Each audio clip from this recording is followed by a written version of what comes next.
என்ன விதமான ஒரு கல்வி இங்க வரணும்னு நாங்கெல்லாம் ஆசைப்பட்டுக்கிட்டே இருக்கோமோ, எல்லா கல்லூரி பள்ளிகள்லயும் போய் சொல்லிக்கிட்டே இருக்கோமோ, அந்த மாதிரியான ஒரு பள்ளிக்கூடத்தை ஆச்சாரியா இங்க கட்டமைச்சிருக்காங்க. ரொம்ப ரொம்ப வியப்பா இருக்கு. இந்த குழந்தைகளை பாக்குறப்ப பொறாமையா இருக்கு. எனக்கு கான்பிடென்டே ஒரு கட்டத்துல உடைஞ்சிருச்சு இந்த பிள்ளைங்க எல்லாம் பேசுறத பார்க்கும்போது. இயந்திரங்கள் இனிமேல் சிந்திக்க போகின்றன. நான் உலகமே பயப்படுது. என்னங்க சொல்றீங்க? ஒரு பையன் வந்து சொன்னா, I want to become a world class astronaut. எனக்கு வியப்பா இருந்தது.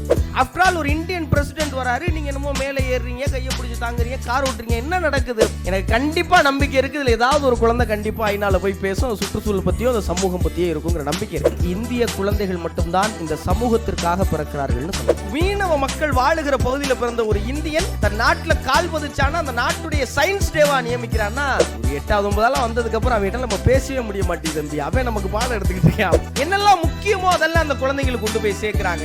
எனக்கு எல்லாத்தையும் கொண்டு போய் சேர்க்கிறாங்க. மூளைக்கு வேலை கொடுக்குறாங்க, உடம்புக்கு வேலை கொடுக்குறாங்க.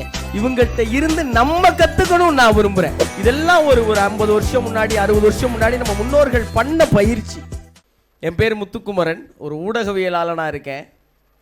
இந்த பள்ளியுடைய ஆண்டு விழாவுக்கு என்னை வரவேற்றதுல எனக்கு ரொம்ப மகிழ்ச்சி. ஏன்னா எந்த மாதிரியான ஒரு கனவு பள்ளியை இங்கே கட்டமைக்கணும், என்ன விதமான ஒரு கல்வி இங்கே வரணும்னு நாங்கள்லாம் ஆசைப்பட்டுக்கிட்டே இருக்கோமோ, எல்லா கல்லூரி பள்ளிகள்லையும் போய் சொல்லிக்கிட்டே இருக்கோமோ, அந்த மாதிரியான ஒரு பள்ளிக்கூடத்தை ஆச்சாரியா இங்கே கட்டமைச்சிருக்கிறாங்க. ரொம்ப ரொம்ப வியப்பாக இருக்குது. இந்த குழந்தைங்களை பார்க்குறப்போ பொறாமையாக இருக்குது. நிஜமாகவே பொறாமையாக இருக்குது. ஏன்னா நிறைய பள்ளிகளில் கல்லூரிகளில் போகிறோம், அங்கே பெரியவர்கள்லாம் பேசிக்கிட்டு இருப்போம், பிள்ளைகள் உட்காந்து கேட்டுக்கிட்டு இருப்பாங்க. இங்கே வந்து இவ்வளோ நேரம் பிள்ளைகள்லாம் பேசிக்கிட்டு இருந்தாங்க, பெரியவர்கள் எல்லாரும் உட்காந்து பொறுமையாக கேட்டுக்கிட்டு இருந்தாங்க. எனக்கு கான்ஃபிடென்ட்டே ஒரு கட்டத்தில் உடைஞ்சிருச்சு இந்த பிள்ளைங்கெல்லாம் பேசுகிறத பார்க்கும்போது. அத்தாடி, இதுக்கப்புறம் நம்ம பேசி எப்படி ஜெயிக்கிறதுன்னு தெரியலையே. ஏன்னா அவ்வளவு அழகா, அவ்வளவு திறமையா. எனக்கு என்ன ரொம்ப ஆச்சரியமாக இருந்ததுன்னா, அந்த குழந்தைங்கள் வந்து நம்ம வீட்டுக்கு வரும்போது பிள்ளைகளை மிரட்டுவாங்க. நல்லா ஞாபகம் இருக்கு, நான் 8வது படிக்கும்போது ஒரு நாள் இரவு எங்கள் அப்பா பாண்டிச்சேரிக்கு வரல, ஆனால் அந்த ரிதமில் வந்து ஒரு பெல்ட்டை கையில் வச்சுக்கிட்டு என்ன ஆக போகிறேன்னு கேட்டார். இந்த வீட்டிலேருந்து தப்பிக்க போகிறேன்னு என்னால் சொல்ல முடியலை. ஆனால் என்ன ஆக போகிறங்கிறாரு, ஒன்றும் வரமாட்டேங்குது. எங்கள் அம்மாட்டே சும்மாவாது ஒரு வாத்தியார் ரீத்தியார்னு பொய்ய சொல்கிறா அப்படிங்கிறாங்க. நமக்கு வரமாட்டேங்குது. நான் ரொம்ப நேர்மையாக இருந்துட்டேன். அடி உரிச்சார் எங்கள் அப்பா. அன்னைக்கு ஒரு 2 மணி நேரம் அடித்தார். கடைசி வரைக்கும் நான் என்ன ஆக போகிறேன்னு சொல்லவே இல்லை, ஏன்னா எனக்கு தெரியலை. ஆனால் அந்த குழந்தைங்க வந்து ரொம்ப ப்ரிசைஸாக, நான் இதுவாக தான் ஆக போகிறேன், டாக்டர் ஆக போகிறேன்னு சொல்லி தப்பிக்கலை. நான் ஒரு பீடியாட்ரிஷியன் ஆக போகிறேன், நான் ஒரு கார்டியோ, நான் ஒரு இஎன்டின்னு அவ்வளவு தெளிவாக அந்த குழந்தைங்க சொல்கிறத பார்க்கும்போது ஒரு நம்பிக்கை பிறக்குது. என்ன நம்பிக்கை பிறக்குது உனக்கு அப்படின்னு கேட்டிங்கன்னா, இந்த ஜெனரேஷன் ஜென்சியை கடந்துக்கிட்டு இருக்கோம். இப்போ ஆர்டிஃபிஷியல் இன்டெலிஜென்ஸ்னு ஒன்று கொண்டாந்து புகுத்தி நம்மளெல்லாம் பயமுறுத்திட்டு இருக்கிறாங்க. என்னங்க ஆர்டிஃபிஷியல் இன்டெலிஜென்ஸ்? இயந்திரங்கள் இனிமேல் சிந்திக்க போகின்றன. நான் உலகமே பயப்படுது. என்னங்க சொல்கிறீங்க? மிஷின்லாம் சிந்திச்சிச்சுன்னா அப்போ நம்ம என்னங்க பண்ணுறது அப்படின்னா, நம்ம அதை விட வேகமாக சிந்திச்சு ஆகணும், வேறு வழியே கிடையாது. அப்போ இந்த ஆர்டிஃபிஷியல் இன்டெலிஜென்ஸுங்கிற ஒன்னோட போட்டி போட வேண்டிய பிள்ளைகள் இந்த தலைமுறை பிள்ளைகள். அவங்களுக்கு நிறைய பொறுப்பு இருக்குது. இப்போ நம்ம என்ன பண்ணோம்? நம்ம பக்கத்து கிளாஸில் இருக்க, பக்கத்து பெஞ்சில் இருக்க, பக்கத்து வீட்டில் இருக்கவங்களோட போராடிக்கிட்டு இருந்தோம், அவங்களோட போட்டி போட்டுட்டு இருந்தோம். அப்புறம் மாறும்போது முதல்ல நீ ஓன் கூட போட்டி போடுறான்னு வளர்த்தாங்க. இன்றைக்கி உலகத்தின் கூட அந்த பிள்ளைங்க போட்டி போட வேண்டியது இருக்குது. ஒரு பையன் வந்து சொன்னால், I want to become a world class astronaut. எனக்கு வியப்பாக இருந்தது. நான் ஒரு விண்வெளி ஆய்வாளராக ஆக விரும்புகிறேன். என்னவா? இந்த உலகத்திலே மிகச்சிறந்தவன் ஆகணும்னு விரும்புகிறேங்கிறாங்க. நான் புதுச்சேரியில் பெஸ்ட் இல்லை, தமிழ்நாட்டில் பெஸ்ட் இல்லை, இந்தியாவில் பெஸ்ட் இல்லை, வேர்ல்டு பெஸ்ட்டாக வரணுங்கிறான். அப்படிப்பட்ட சிந்தனையை விதைக்கிறத பார்க்கும்போது ரொம்ப ஆச்சரியமாக இருக்குது. இந்த ஆசிரியர் பெருமக்கள், அது பிள்ளைங்க கண்ணு மூடிட்டு ஏதோ மேஜிக் பண்ணுறாங்க. நமக்கு கண்ணு திறந்துருக்கும் போது எது பச்சை சேப்புன்னு தெரிய மாட்டேது. பல நேரங்களில் கண்ணை மூடிட்டு என்னென்னமோ பண்ணுறாங்க. இது இந்த ஆசிரியர்களுக்கு ஒரு பெரிய கைத்தட்டல் நீங்கள் எல்லாருமே கொடுத்தாகணும். ஏன்னா அந்த குழந்தைங்கள்லாம் பார்க்குறப்போ எனக்கு என்ன வியப்பாக இருந்ததுன்னா, அந்த ஒரு பெரிய அந்த சிவப்பு பட்டு துணியில் ஏதோ எழுதி படித்தாங்க. அதிலிருந்து பெருவாரியான கருத்துக்கள், நான் இந்த சொசைட்டிக்காக ஏதாவது ஒன்று பண்ணுவேன், அந்த என்விரான்மெண்ட் ஃப்ரெண்ட்லியாக இருப்பேன். இன்றைக்கி உலகம் முழுவதும் போராட்டம் நடந்துகிட்டு இருக்கு. லடாக்கில் ஒரு 70,000 பேர் சாப்பிடாமல் உண்ணாவிரதம் எடுக்கிறான். நம்ம யாரை பற்றி கவலைப்படலை. ஏன்னா அவெல்லாம் இந்த சுற்றுச்சூழல் பாதிக்கப்பட்டக்கூடாதுன்னு. ஒரு கீதா தம்பருக்குன்னு ஒரு 12 வயசு பொண்ணு ஐநால போய் பேசுனதை உலகமே திரும்பி பார்த்து வியக்குது. எனக்கு கண்டிப்பாக நம்பிக்கை இருக்குது, இதில் ஏதாவது ஒரு குழந்தை கண்டிப்பாக ஐநால போய் பேசும், சுற்றுச்சூழல் பற்றியோ அந்த சமூகம் பற்றியோ இருக்குங்கிற நம்பிக்கை இருக்குது. ஏன்னா அந்த விழிப்புணர்வு அந்த குழந்தைங்களுக்கு கொண்டு போய் சேர்க்குறாங்க.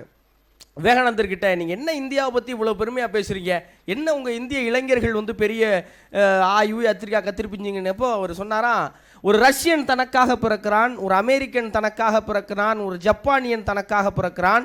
ஆனால் இந்திய குழந்தைகள் மட்டும்தான் இந்த சமூகத்திற்காக பிறக்கிறார்கள்னு சொன்னார். இந்தியன்ஸ் எப்பயுமே சுவிட்சர்லாந்துடைய சயின்ஸ் டே மார்ச் 3ங்க. ஏன் அந்த நாளை தேர்வு பண்ணாங்க தெரியுமா? அன்னைக்கு தான் அப்துல் கலாம் சுவிட்சர்லாந்துக்கு விசிட் பண்ணியிருக்கிறார். ஒரு இந்தியன் தமிழ்நாட்டில் கடைக்கோடி கிராமத்தில் ஒரு மீனவ மக்கள் வாழுகிற பகுதியில் பிறந்த ஒரு இந்தியன் தன் நாட்டில் கால் பதிச்சானா அந்த நாட்டுடைய சயின்ஸ் டேவாக நியமிக்கிறான்னா உலகம் முழுவதும் இந்தியர்கள் ஜெயிக்கிறாங்க. அது சுந்தர் பிச்சை, சத்யா நடலா, எவ்வளவோ பேர் சொல்லலாம். உலகத்தில் இந்தியா 195க்கு மேலே அங்கீகரிக்கப்பட்ட நாடுகள் இருக்கிற இந்த உலகத்தில் இந்தியாவுக்கு ஒரு தனி இடம் இருக்குது. 142 கோடியை கடந்துட்டோம். எவ்வளவுங்கிறத எண்ணவே முடியலை. நிறைய இடத்துல மக்கள் இன்னும் எண்ணிக்கைக்கு உட்படாமல் வாழ்ந்துக்கிட்டு இருக்கிறாங்க. இவ்வளவு மக்களை வச்சுக்கிட்டு உலகத்தை பயமுறுத்த வேண்டிய இந்தியா எங்கே பயப்படுது தெரியுமா? நம்ம நினச்சி நம்ம பயந்துடுறோம். இங்கே என்ன பிரச்சனை? சார் தான் சொன்னார், நான் அவனை வந்து செல்ஃப் ட்ரிவன் ஆக்குறேன்னார். அது ரொம்ப ரொம்ப முக்கியம்னு நினைக்கிறேன் நண்பர்களே. ஏன்னா ஒரு வாக்கியம் ஒன்று படித்தேன். இங்கே மோட்டிவேஷனுங்கிற ஒன்று கொடுத்துக்கிட்டே இருக்க வேண்டியது இருக்குது. நான்லாம் அதில் தான் பிழைக்கிறேன். பள்ளிகளில், கல்லூரிகளில் போய், ஐடி நிறுவனங்களில் போய் அங்கே இருக்கிறவங்களை மோட்டிவேட் பண்ணி அதில் பிழைப்பு நடத்துகிறேன். ஆனாலும் அது செல்லாதுங்கிறது எனக்கு நல்லா தெரியும். ஒரு இடத்துல படித்தேன், இந்த மோட்டிவேஷனுங்கிறது தண்ணி மாதிரியாம். உங்களுக்கு தவிக்கும், குடிப்பீங்க, மறுபடியும் தவிக்கும், குடிப்பீங்க, மறுபடியும் தவிக்கும், குடிப்பீங்க, மறுபடியும் தவிக்கும். ஆனால் செல்ஃப் மோட்டிவேஷன் என்பது ரத்தம் போன்றது தோழர்களே. அது உங்களிடம் சுரந்து கொண்டே இருக்க வேண்டும். யாரும் கொடுக்க முடியாது. ஆக்சிடென்ட் ஆகும்போது தான் ஏற்ற முடியும். அது வரைக்கும் உங்களுக்குள்ள அது சுரக்கணும். அது சுரக்கிற தன்மையை நீங்கள் பெற்றுவிட்டீர்கள் என்றால் யாரும் உங்களை மோட்டிவேட் பண்ண வேண்டிய அவசியம் கிடையாது. அதை தான் சொன்னார் அரவிந்த் சார். ஒரு 8வது 9ஆலாம் வந்ததுக்கப்புறம் அவன்கிட்ட நம்ம பேசவே முடிய மாட்டேங்குது தம்பி, அவன் நமக்கு பாடம் எடுத்துக்கிட்டு இருக்கேன் அப்படிங்கிறார். இந்த பிள்ளைகளை பார்க்கும்போது எனக்கு ரொம்ப பொறாமையாக இருக்குது. 1ஆம் கிளாஸ் படிக்கும்போது டிஎன்ஏ டெஸ்ட் எடுக்கிறாங்களாம். என்னங்க அது? எங்கே போயிட்டு இருக்கீங்க நீங்கள்? இந்த குழந்தைங்களை பார்க்கும்போது இவங்களோட போட்டி போடுவதற்கு ஆடல் நீங்கள் எங்கே போய் தேட போறீங்கன்னு எனக்கு தெரியல. அவன் 2 கையில எழுதுறான். நான் பெருமை அம்பேத்கரை பற்றி எழுதி படித்தது வந்து அம்பேத்கர் எழுதி தனது வலது கை வீங்கிய பிறகு இடது கையில் எழுத பழகினார்னு பெருமையாக பேசி நாங்கள் வீடியோ போட்டுட்ருக்கோம். அது பச்சை பிள்ளை கண்ணை மூடிட்டு 2 கையிலையும் படம் வரைச்சிக்கிட்டு இருக்கு. இவர்கள் தான் சாதிக்க போகிறாங்க. இதை தான் ஒரு ஸ்கூல் பண்ணணும்னு நாங்கள் சொல்கிறோம். இதுதான் இன்னைக்கு நிலைமைக்கு இதுதான் தேவை. 2024 இருக்கும். இந்த 10 வருஷம் கழிச்சு 6G இந்தியாவில் வரப்போகுது. அதை கன்சியூம் பண்ணுறதுக்கு நம்ம தயாராக இருக்கணும்ல. ஒரு 5G வருதுன்னா அந்த 5G வச்சு நீங்கள் என்ன பண்ண போகிறீங்க? பாட்டு கேட்க போகிறீங்களா? வீடியோ கேட்க போகிறீங்களா? இல்லை சாஃப்ட்வேர் டெவலப் பண்ண போகிறீங்களா? இந்த குழந்தைகள் ஏதோ ஒன்று பண்ண போகிறாங்க. அவனை டிஎன் டெஸ்ட் எடுத்து அவனுக்கு என்னெல்லாம் இருக்குங்கிறத அறிமுகப்படுத்தி அவனுக்கு என்ன வருதுங்கிறத கண்டுபிடிச்சி அதில் ஒரு பிள்ளையை தேர்ந்தெடுக்கிற இந்த பள்ளிக்கூடத்துடைய மாடல் இந்தியா முழுவதும் போகுமே. ஆனால் உலகத்தை இந்தியா தான் ஆட்சி பண்ணுங்கிறதுல எந்த மாற்றமே கிடையாது. என்னெல்லாம் முக்கியமோ அதெல்லாம் அந்த குழந்தைங்களுக்கு கொண்டு போய் சேர்க்குறாங்க. எல்லாத்தையும் கொண்டு போய் சேர்க்குறாங்க. வெறும் மனப்பாட கல்வி இல்லாத ஒரு கல்வியை கொடுக்கறது தான் இங்கே பெரிய விஷயமா நான் கருதுகிறேன். சார்லி சாப்ளின் உங்களுக்கு எல்லாருக்கும் தெரியும். நீங்கள் அவரோட ஹிஸ்ட்ரி எடுத்து படிக்கும்போது ரொம்ப காலம் சாப்ளின் இளமையாக இருந்தார். அவருடைய 45-50 வயசுலலாம் அவர் வெறும் 30 வயசு பையன் மாதிரி இருந்தார். சாப்ளின் ஒரு பெரிய பிளே பாய். நீங்கள் அவர் படித்தாதான் தெரியும். வெறும் 28 வயசு பையன் மாதிரி இருக்கும்போது 50 வயசு சாப்ளினுக்கு. டெய்லி காலையில் 1/2 மணி நேரம் யாருக்குள்ளேயும் படாமல் எஸ்கேப் ஆயிடுவாரான் சாப்ளின். எங்கே போகிறாருன்னு யாருக்குமே தெரியல, அவர் கூட இருக்கவங்களாம் தெரியல. ரொம்ப வயசானதுக்கப்புறம் சொல்லியிருக்காரு, டெய்லி 1/2 மணி நேரம் நான் உங்கள் கண்ணில் தென்படாமல் காணாமல் போனது என் இளமையை காப்பாற்றுறதுக்கு. அப்படி என்னையா பண்ணேன்னா யோகாசனம் பண்ணேன்னு சொல்லியிருக்காரு சாப்ளின். யோகாசனம் தான் சாப்ளின் இளமையின் ரகசியம்னா இன்னைக்கு உலகம் முழுவதும் நம்மகிட்ட இருந்து கற்றுக்கொண்டு நாம் கைவிட்ட ஒரே கலை யோகாசனம். அந்த குழந்தைங்க பேர் மனப்பாடமாக சொல்லுது. ஒரு பாப்பாலாம் அந்த பக்கம் சுற்றி தலையை முன்பக்கம் விட்டு பாம்பு மாதிரி பார்க்குது. நமக்கு பயமாக இருக்கு. நமக்கு குடிஞ்சா இடுப்பு வலிக்குது, நெளிச்சா இடுப்பு வலிக்குது. ஆனால் இந்த குழந்தைங்களை பாருங்களேன், மூளைக்கும் வேலை கொடுக்குறாங்க, உடம்புக்கும் வேலை கொடுக்குறாங்க. இவங்கள்ட்ட இருந்து நம்ம கற்றுக்கணும்னு நான் விரும்புகிறேன். நிஜமாக பெற்றோர்களே தயவு செஞ்சு பிள்ளைங்களை கூப்பிட்டு நீங்களாம் கொடுத்து வைத்தவர்கள் நிஜமாக அந்த பேரண்ட்ஸுக்கு ஒரு நல்ல கிளாப் கொடுங்களேன். நல்ல கிளாப் கொடுங்க. ஒரு விஷயம் சார் சொன்னார், வெறும் பணம் இங்கே படிப்பை கொடுத்துறாது, ஒரு அட்டென்ஷன் கிவ் எஜுகேஷன் சொன்னார். உங்களுக்கு கவனம் வேணும். இப்போ இங்கே இருக்கிற பெற்றோர்கள்லாம் கண்டிப்பாக பல்வேறு பணிச்சூழல் இருக்கும், நிறைய வேலை இருக்கும். அதுக்கு மத்தியில் என் பிள்ளை இன்றைக்கி ஸ்டேஜில் என்னமோ ஒன்று பண்ண போகுதுன்னு பார்க்க வந்திருக்கீங்கல்ல, அப்போ உங்களுக்கு ஒரு பெரிய கிளாப்ஸ் உங்கள் பிள்ளைகள் சார்பாக நான் கொடுக்கணும்னு நினைக்கிறேன். நீங்கள் டெய்லி ஒரு 1/2 hour உட்கார வச்சு உங்கள் பிள்ளைகிட்ட பேசுங்க, அவனுக்கு என்ன வேணும்னு கேளுங்க. இந்த மெடிடேஷன்லாம் அவ்வளவு ஆச்சரியமாக இருந்தது. எனக்கு தெரிஞ்சு தமிழ்நாட்டில் கிடையாது, இந்தியாவிலே இந்த திவ்ய தர்ஷன் ஒன்று பண்ணுறாங்க. யாருமே பண்ணுறதை நான் கேள்விப்பட்டது கிடையாது. பள்ளிக்கூடத்துக்கு போய் பிள்ளைங்க அதிகம் படித்து கண்ணாடி போட்டுட்டு இருக்க மத்தியில் கண்ணாடியை கலட்டுறதுக்காக ஒரு பயிற்சி.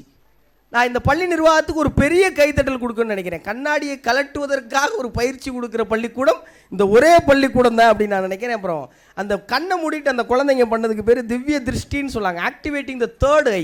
இதெல்லாம் நம்ம கலாச்சாரத்தில் இருந்தது. இதெல்லாம் ஒரு 50 வருஷம் முன்னாடி 60 வருஷம் முன்னாடி நம்ம முன்னோர்கள் பண்ண பயிற்சி. அவங்க பண்ணி பண்ணி பண்ணி இந்த வர்மக்கலைகள்லாம் ஒரு லெவலில் மோட்டிவேட் பண்ணி உலகுக்கு உதாரணமாக இருந்தோம். அப்புறம் நிறைய விஷயங்கள் அதை மாற்றினதெல்லாம் மீட்டு கொண்டு விடுகிற இந்த ஆச்சரியா பள்ளி குழுமத்திற்கு ரொம்ப நன்றி. 22 ஆண்டுகளாக இந்த ஆச்சாரியா நிறுவனம் 51 கல்வி குழுமம் வச்சுருக்குனாங்க. 22 வருஷமாக நிற்கிறதே பெருசு. 22 வருஷமாக வளர்றதுங்கிறது அதை விட ரொம்ப முக்கியமானதுன்னு நினைக்கிறேன். பெற்றோர்களுக்கு மறுபடியும் ரொம்ப ரொம்ப நன்றி. உங்கள் பிள்ளைகளுக்காக நீங்கள் அதிகம் கவனம் செலுத்துறீங்க.